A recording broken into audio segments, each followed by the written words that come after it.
Hello guys, ಎಲ್ರಿಗೂ ಹೊಸ ವಿಡಿಯೋಗೆ ಸ್ವಾಗತ ಸುಸ್ವಾಗತ. ಎಲ್ಲರೂ ಹೋಗಿದ್ರೆ ನಾನಂತರೂ ಸಖತ್ತಾಗಿದ್ದೀನಿ. ಇವತ್ತು ನೀವು ಕಳಿಸಿರೋ ಸ್ವಲ್ಪ ಮೀಮ್ಸ್ಗೆ ರಿವ್ಯೂ ಮಾಡೋಕೆ ಬಂದಿದ್ದೀನಿ. ವಿಡಿಯೋ ತುಂಬ ಅಂದರೆ ತುಂಬ ಮಜಾ ಇರುತ್ತೆ, ಯಾರು ಸ್ಕಿಪ್ ಮಾಡೋಕೆ ಹೋಗ್ಬೇಡಿ, ವಿಡಿಯೋ ಎಂಡ್ವರೆಗೂ ನೋಡ್ರಿ ಅಂತ ಹೇಳ್ತಾ, ಇನ್ನು ನನ್ನ ಚಾನಲ್ಗೆ ಯಾರು ಸಬ್ಸ್ಕ್ರೈಬ್ ಮಾಡಿಲ್ವೋ ಸಬ್ಸ್ಕ್ರೈಬ್ ಮಾಡಿರಿ, ಬೆಲ್ ಬಟನ್ ಒತ್ತಿರಿ, ಲೈಕ್ ಕಮೆಂಟ್ ಶೇರ್ ಬರಲಿ ಅಂತ ಹೇಳ್ತಾ ಮತ್ತೆ ಆಗ್ತಾರೋ ವಿಡಿಯೋ ಸ್ಟಾರ್ಟ್ ಮಾಡೋಣ ಬನ್ನಿ. ಹೌದು, ನಾನು ಪಾಪಿ ಕಚಡ ನನ್ನ ಮಗ, ವರ್ಷ ನನ್ನ ಮಗ, ಹೇಳ್ಕೊಂತೀರ ಅಷ್ಟೇ ವ್ಯತ್ಯಾಸ. Okay, let's move on to our first video. ನೀವು ಕೇಳಂಗಿಲ್ಲ, ಅದು ನೀವು ಕೇಳಂಗಿಲ್ಲ. 5ನೇ ಕಾಲದು ನೋಡಿ, ಅದೇನೋ ಬಂದ್ಬಿಟ್ಟಿದೆ. ಅದು ಬರುತ್ತೆ, ಅದು ಅದೇನೋ ಬಂದ್ಬಿಟ್ಟಿದೆ ಅಂತೆ. ಕರ್ಮ ಯಾವ ಕಡೆಗೆ ಬೆಳಿಗ್ಗೆಯಿಂದ ಬರೀ ಇದೇ ಆಗೋಯ್ತಲ್ಲ ನನ್ನ ಕರ್ಮ ಈಗ ಊರ್ ಬಿಟ್ಟ ಹೋಗ್ಬಿಡ ನಮ್ಮ ಈ ಕರ್ಮಕ್ಕೆ ಮನೆಗೆ. ಎಲ್ಲರೂ ಕಮೆಂಟ್ ಸೆಕ್ಷನ್ ಅಲ್ಲಿ ಹಾಕಿ ಜೈ ನರಸಿಂಹರಾಜು ಅಂತೇಳಿ. ಅವ್ರು ಇದ್ದಿದ್ರೆ ಇನ್ನೂ ಎಷ್ಟು ಇಂಥವು ಲೈಕ್ ಇನ್ನೂ ಎಷ್ಟು ಕಾಮಿಡಿ ಉಟ್ಕೊಂತಿದ್ವೋ ಏನೋ. ಎಲ್ಲರೂ ಮಿಸ್ ಮಾಡ್ಕೊಂತಿದ್ದಾರೆ, ನಾವು ಮಿಸ್ ಮಾಡ್ಕೊಂತಿದೀವಿ, ನೀವು ಮಿಸ್ ಮಾಡ್ಕೊಂತಿದ್ದೀರಾ. ಭಾಷಾಬಾಯಿ ಮೂಲಕ ಬುಲೆಟ್ ಪ್ರಕಾಶ್ ಮಗ ಅಂತ ಬಂದ್ ನೋಡಿದ್ರು, ಹೌದು ಒಪ್ಕೊಂಡ್ರು. ಆಚೆ ಬಂದಾಗ ಭಾಷಾ ಭಾಷಾ ಭಾಷಾ ಅಂತ ಕರೆದು ಹೆಸರಿಟ್ಟು ತುಂಬಾ ಖುಷಿ ಇದೆ. ಅದಾದ್ಮೇಲೆ ಎಷ್ಟೋ ಜನ ನಾನು ಇದೀನಿ ಅಂತ ಪಿಕ್ಚರ್ ನೋಡಿದ್ರು, ನಾನು ಕೂಡ ಅಷ್ಟೆಲ್ಲ ನಾನು ಪಡ್ಕೊಂಡಿದ್ದೀನಿ ಅಂತ ಹೇಳಿದ್ರೆ ನಿಜವಾಗ್ಲೂ ನಾನು ಬ್ಲೆಸ್ಡ್ ಅಂತ ಅನ್ಕೊಂಡೆ. ನಿಜವಾಗ್ಲೂ ಆಚೆ ಬಂದಾಗ ನಾನು ನಿಮ್ಗೋಸ್ಕರ ಪಿಕ್ಚರ್ ಹೋಗಿ ನೋಡಿದೆ ಅಂತ ಹೇಳಿದ್ರು. ಅದೇ ಜನ ಬಂದಾಗ ಇವ ಯಾರು ಅಂತ ಕೇಳಿದ್ರು, ಹೇಳ್ತಿದ್ವಿ ಶರಣ್ ಅಂಕಲ್ ಅಂತ. ಆಮೇಲೆ ಬುಲೆಟ್ ಪ್ರಕಾಶ್ ಮಗ ಇದಾರಲ್ಲ ಈ ಸಿನಿಮಾದಲ್ಲಿ ಅಂತ ಕೇಳಿದ್ರು, ಖುಷಿ ಅನ್ಸುತ್ತೆ. ಜನ ಅಷ್ಟೆಲ್ಲ ಮಾಡಿ ನಮ್ಮನ್ನ ತುಂಬಾ ಸುಸ್ಕೊಂಡು ನೋಡ್ತಿದ್ದಾರೆ ಅಂತ ಹೇಳಿದ್ರೆ ಜವಾಬ್ದಾರಿಗಳು ಜಾಸ್ತಿ ಆಗುತ್ತೆ ನನ್ನ ಮೇಲೆ. ಹೀರೋ ಯಾರು ಅಂತ ಕೇಳಿದ್ರಂತೆ. ಕುಚ್ ಬಿ ಏನ್ ಬ್ರೋ, ಸ್ವಲ್ಪ ಲಿಮಿಟ್ ಇರ್ತತೆ. ಶರಣ್ ಅವ್ರಿಗೆ ಯಾರವ್ರು ಹೀರೋ ಅಂತ ಕೇಳಿದ್ರಂತೆ. ಲೈಕ್ ಶರಣ್ ಅವ್ರಿಗೆ ಗೊತ್ತಿಲ್ಲ ತುಂಬಾ ಜನಕ್ಕೆ, ಇವನ್ ಗೊತ್ತಂತೆ. ನಿಜವಾಗ್ಲೂ ಮಾತೇ ಇಲ್ಲ ಅಣ್ಣ, ಬಿಡ್ರಿ ಹೋಗ್ಲಿ. ಕ್ರಿಶ್ಚಿಯಾನೋ ರೊನಾಲ್ಡೋ ಬಿಜೆಪಿಗೆ ಬರ್ತಾರಂತ ಇದಾರಲ್ಲ, ನಿಮ್ಮ ಅಭಿಪ್ರಾಯ ಏನಾದ್ರ ಬಗ್ಗೆ? ಕ್ರಿಸ್ಟಿಯಾನೋ ಬರ್ಲಿ ಬಿಡಿ ಸರ್, ಅವರು ನಾವು ಅನಂತ್ ಕುಮಾರ್ ಫೀಲ್ಡ್ ಆಗಿಂದ ಇದ್ದೀರಿ. ಅನಂತ್ ಕುಮಾರ್ ತುಂಬಾ ಸ್ಟ್ರಾಂಗ್ ಇದಾರೆ ಅಂತ ಹೇಳ್ತಾರೆ, ನಿಮ್ಮ ಅಭಿಪ್ರಾಯ? ಅವ್ರ ತರ ಇವ್ರು ಸ್ವಲ್ಪ ಕಮ್ಮಿ, ಬರೀ ಇಂಥದೇ. ಅವ್ರ ಪ್ಲಾನೇ ಬೇರೆ. ಸತ್ಯ ಸತ್ಯ, ಅವ್ರಿಗೆ ಗೊತ್ತಿಲ್ಲ. 55 ವರ್ಷದಿಂದ ಇದೇ ಊರಾಗ ಹುಟ್ಟಿ ಬೆಳೆದಿದ್ದೀರಿ. ಹಂಗಂದ್ರೆ ನಿಮ್ಗೆ ಮೆಸ್ಸಿ ಗೊತ್ತಿರ್ಬೇಕು ತಾನೆ? ಅದು ನೇಮರ್ ಸರಿ ಇಲ್ಲ ಅಂತ ಅನ್ಲ, ನೇಮರ್ ಸರಿ ಇಲ್ಲ. ಬಟ್ ಒಂದೇ ಮಾಡ್ತೀರಾ, ನಮ್ಮ ಕ್ರಿಶ್ಚಿಯನ್ ಅವರು ಮಾಡ್ತಾರಲ್ಲ, ಅವರೆಲ್ಲ ಯಾವ್ದೇ ಇದಕ್ಕೆ ಹೋದ್ರು ಅವ್ರು ಒಂದೊಂದು ಪಕ್ಕ ಮಾಡೇ ಮಾಡ್ತಾರೆ.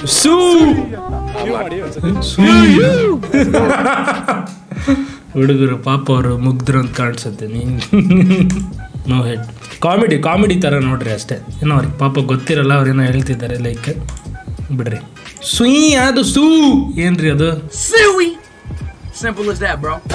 Morning motivation. ಹಡೋದು, ಜಾಕಿ ಜತ್ನ ಮಾಡಿ ಹೇಲ್ ಬಳದು, ಕುಂಡಿ ತೊಳೋದು, ಜಾಕಿ ಜತ್ನ ಯಾಕೆ ಮಾಡ್ತಾರ? ಯಾಕೆ ಮಾಡ್ತಾರ? ಮಾಡಿ ಸಾಲಿಗೆ ಯಾಕೆ ಹಾಕ್ತಾರ? ನಾಳೆ ಬಾಳ ಕಲ್ತಿಲ್ಲಪ್ಪ, ನನ್ನ ಮಗಲೇ ಕಲಿಬೇಕು, ಬಾಳ ಬೇಡ 4 ಮಂದಿ ಹೆಸರಲ್ಲೇ ಬತ್ ಸಾಕು ನಂದು ಕಲಿಸ್ತಾರ. ಮರ್ಯಾದೆ ಬಿ ತಗಲಿಗೆ ನಿಂದಿರ್ತೇವ್. ಒಂದ್ ಪೊಲಿ ಹಿಂದ ಬೆನ್ ಹತ್ತದ, ಆಕೆ ನಂಬಲ್ ಈಕೆ ಕೊಡೋದು, ಈಕೆ ನಂಬಲ್ ನಾ ತಗೋದು, ಆಕೆ ಫೋನ್ ಹಚ್ಚೋದು, ಈಕೆ ಫೋನ್ ಹಚ್ಚೋದು, ಪಾನಿಪುರಿ ತಿಳ್ಕೋದು, ಅವ ಅಪ್ಪನ ಬಲಿ ಇದ್ದಟ್ಟು ರೊಕ್ಕ ತಗೋದು, ತಿನ್ನೋದು ಒತ್ತು. ನೀನೇ ಹೇಳ್ತಿದ್ದಿ, ನೀನು ಅದೇ ಕೆಲಸ ಮಾಡ್ತಿದ್ದಿ ಅಂತ. ತಪ್ಪಲ್ವಾ? ಈ ಥರ ಮಾತಾಡೋದು ತಪ್ಪು. ಮುಂದೆ ಆದರೂ ಇದನ್ನೆಲ್ಲ ತಿದ್ದುಪದೇ ಮಾತ್ಕೊಂಡು ಒಳ್ಳೆ ದಾರಿಲಿ ನದಿ ಅಂತ ಹೇಳಕ್ ಇಷ್ಟಪಡ್ತೀನಿ ಅಷ್ಟೇ.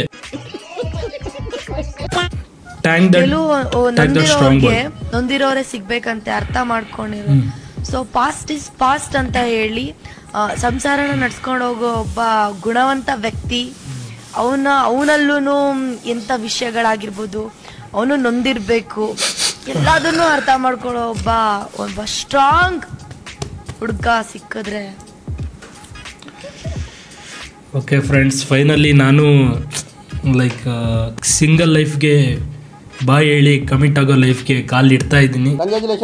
ಆ ಸ್ಟ್ರಾಂಗ್ ಬಾಯ್ ಬೇರೆ ಯಾರೂ ಅಲ್ಲ, ನಾನೇ. ಕಂಗ್ರಾಟ್ಸ್ ಹೇಳಿ ನಂಗೆ. Hi friends, good evening. ಎಲ್ಲರೂ ಕಾಫಿ ಆಯ್ತು ಅಂತ ಅನ್ಕೊಂತೀನಿ. ಇವತ್ತು ಸಂಡೇ ಆಗಿ ನಮ್ಮ ಅತ್ತೆ ಮಕ್ಕಳು ಬಂದಿದ್ರು. ಇವಳು ಒಂದು ವಾರದಿಂದ ಇಲ್ಲೇ ಇದ್ರು.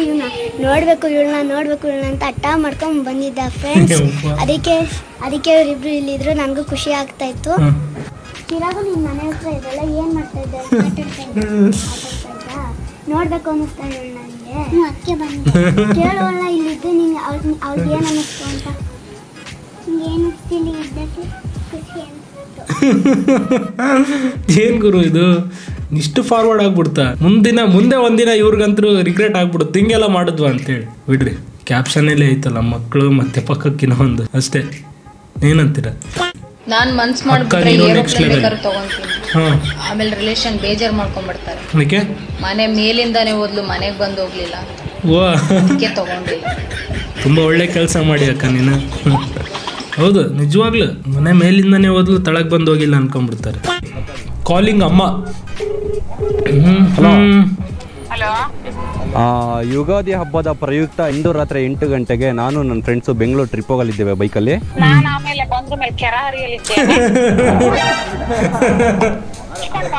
ಹಾ ಸರಿ.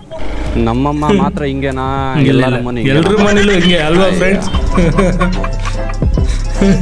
ಕೆರಾರಿಯಲ್ಲಿದ್ದೇವೆ ಯಪ್ಪ. ಎಲ್ರ ಮನೇಲಿ ಹಿಂಗೆ ಅಲ್ವಾ ಫ್ರೆಂಡ್ಸ್? ಎಲ್ರ ಮನೇಲಿ ಹಿಂಗೆ.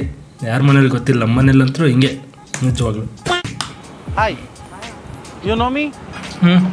So Kannada Kannada blogger. Kannada blogger. Yeah, so ತಾಗಿಸಿದ್ದ ನನ್ನ ಮನಸ್ಸನ್ನ ಯಾವ ಭಾಷೆ ಮಾತಾಡ್ತಿದ್ದ ಫ್ರೆಂಡ್ಸ್?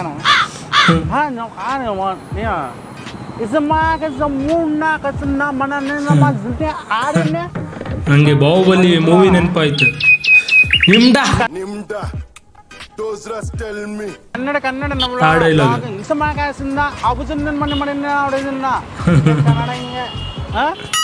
ಫಸ್ಟ್ ಟೈಮ್ వచ్చి రాజు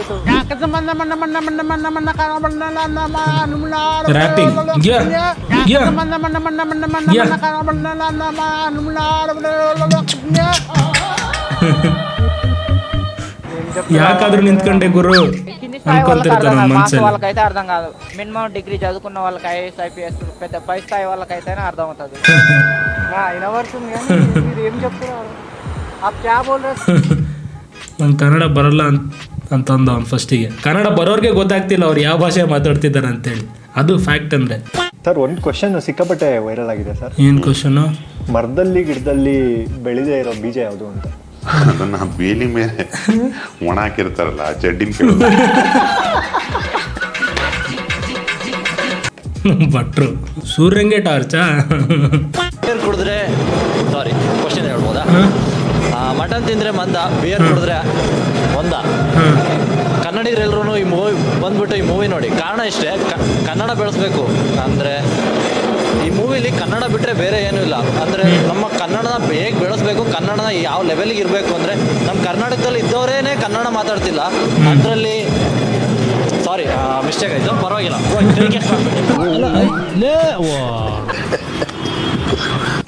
ಕರ್ನಾಟಕದಲ್ಲಿ ಇದ್ದವರೇ ಕನ್ನಡ ಮಾತಾಡ್ತಿಲ್ಲ ಅಂತ. ಅವರೊಬ್ರು ಕನ್ನಡ ಮಾತಾಡ್ತಾರೆ, ಬಟ್ ತಾವೇನು ಮಾತಾಡ್ತಾರೆ ಅನ್ನೋದು ತಮಗೆ ಅರ್ಥ ಆಗಲ್ಲ. ಹೆಂಗ್ ಸ್ವಾಮಿ ತಡ್ಕೊಳ್ಳುತ್ತೆ ಜೀವ. ಒಂದು ವಾರದಿಂದ ಹುಷಾರಿಂದ ಈಗ ಎದ್ದಿದ್ದೀನಿ. ಡಿಪ್ರೆಷನ್ ಹೋಯ್ತಿಂದು. ನಾನು ಒಂದು ವಾರ ಬರ್ತೀನಿ. ಡಿಪ್ರೆಷನ್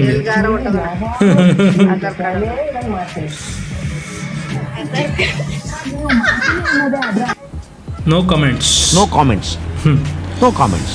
ಮತ್ತು ಅವರು ಡಿಪ್ರೆಷನ್ ಅಂತಂದ್ರೆ ಅದೊಂದು ಯಾವುದೋ ಒಂದು ಪ್ಲೇಸ್ ಅನ್ಕೊಂಡ್ಬಿಟ್ಟಿರ್ತಾರೆ. ಅಷ್ಟೇ ಅಲ್ವಾ ಫ್ರೆಂಡ್ಸ್? ಅಷ್ಟೇ. ನಮ್ಮ ಮನೆಗೂ ಗೊತ್ತಿಲ್ಲ ಹಿಂಗಂದ್ರೆ ಏನಂತ. ನಾನು ಒಂದೊಂದ್ಸರಿ ನಮ್ಮ ಅಪ್ಪನ ಎದುರು ಹೇಳ್ತಾ ಇದ್ದೀನಪ್ಪ ನಾನು ಡಿಪ್ರೆಷನ್ನಿಗೆ ಹೊಂಟೀನಿ ಅಂತಂದೇಳಿ. ನೀನು ಎಲ್ಲಿಗನೂ ಹೋಗಲೆ, ಕತ್ಲಾಗದ್ರಾಗ ಮನೆಗೆ ಬಂತ ನಾವಪ್ಪ. ಗೊತ್ತಾಗಲ್ರಿ ಮನೆಗ ಸಿಗ್ನಲಲ್ಲಿ ಮಿಸ್ಟೇಕ್ ಆಗಿ ಗಾಡಿ ಟಚ್ ಆದಾಗ. ಅರ್ಥ ಆಯ್ತಾ ನಾವಿನ ಕಣೋ ತಿದ್ದಿ ನಡೆಯೋ ಮನುಜ ಕಣೋ. ಫಸ್ಟ್ ಗಾಡಿ ಡ್ಯಾಮೇಜ್ ಆಗೈತಲ್ಲ, ಅದಕ್ಕೆ ದುಡ್ಡು ಕೊಟ್ಟು ಆಮೇಲೆ ಏನಾದರೂ ಫಿಲಾಸಫಿ ಹೆಂಗ? ಅದೇ ನಾನು ನಿಂಗೆ ಗಾಡಿ ಕೂತಿದ್ರೆ ನೀನು ಸುಮ್ಮನೆ ಬಿಡ್ತಿದ್ಯಾ? ನಾನು ಹಿಂಗೆ ಫಿಲಾಸಫಿ ಹೇಳ್ಕೊಂಡು ಕುಂತಿದ್ರೆ ಇಲ್ಲ ಅಲ್ಲ, ಫಸ್ಟ್ ರೊಕ್ಕ ಕಾಕಿಸ್ತಿದ್ದೆ. ಹಂಗ ಫಸ್ಟ್ ನೀನು ರೊಕ್ಕ ಕಟ್ಟು ಆಮೇಲೆ ಏನನ್ನ ಹೇಳು. ಅರ್ಥ ಆಯ್ತಾ ನವೀನ ಅಂತೆ? ಅರ್ಥ ಆಗಿಲ್ಲ ನನಗೆ. ಬನ್ರೋ ಗಾಡಿ ಬಿಲ್ ಕಟ್ರಿ. ಗಾಡಿ ಬೆಲೆ ಗೊತ್ತೇನ್ರೋ ನಿಮ್ಗೆ? ನಿಮ್ಮಪ್ಪ ನಿಮ್ಮಮ್ಮ ಹಾಕೋ ಚಪ್ಪಲಿ ಸೈಜ್ ಗೊತ್ತೇನ್ರೋ ನಿಮ್ಗೆ? ಸೊ ನೋಡೋರಲ್ಲ ಗೈಸ್, ಇದಾಗಿತ್ತು ಇವತ್ತಿನ ವಿಡಿಯೋ. ಈ ವಿಡಿಯೋನ ಎಂಜಾಯ್ ಮಾಡಿದ್ರೆ ಅನ್ಕೊಂತೀನಿ. ಮತ್ತೆ ಇದೇ ಥರ ವಿಡಿಯೋ ಸಿಕ್ಕರೆ ನನ್ನ ಅಕೌಂಟ್ಗೆ ಕಳಿಸ್ತಾ ಇರಿ ಇನ್ಸ್ಟಾಗ್ರಾಮಲ್ಲಿ. ಅವಕ್ಕೂ ರಿವ್ಯೂ ಮಾಡೋಕೆ ಟ್ರೈ ಮಾಡ್ತೀನಿ ಅಂತ ಹೇಳ್ತಾ, ಇನ್ನೂ ನನ್ನ ಚಾನಲ್ಗೆ ಯಾರು ಸಬ್ಸ್ಕ್ರೈಬ್ ಮಾಡಿಲ್ವೋ ಸಬ್ಸ್ಕ್ರೈಬ್ ಮಾಡಿರಿ. ಬೆಲ್ ಬಟನ್ ಒತ್ತಿರಿ, ಲೈಕ್ ಕಮೆಂಟ್ ಶೇರ್ ಬರಲಿ ಅಂತ ಹೇಳ್ತಾ, ಮತ್ತೆ ನೆಕ್ಸ್ಟ್ ವಿಡಿಯೋದಲ್ಲಿ ಸಿಗೋಣ. ಅಲ್ಲಿವರೆಗೂ ಟೇಕ್ ಕೇರ್, ಬಾಯ್.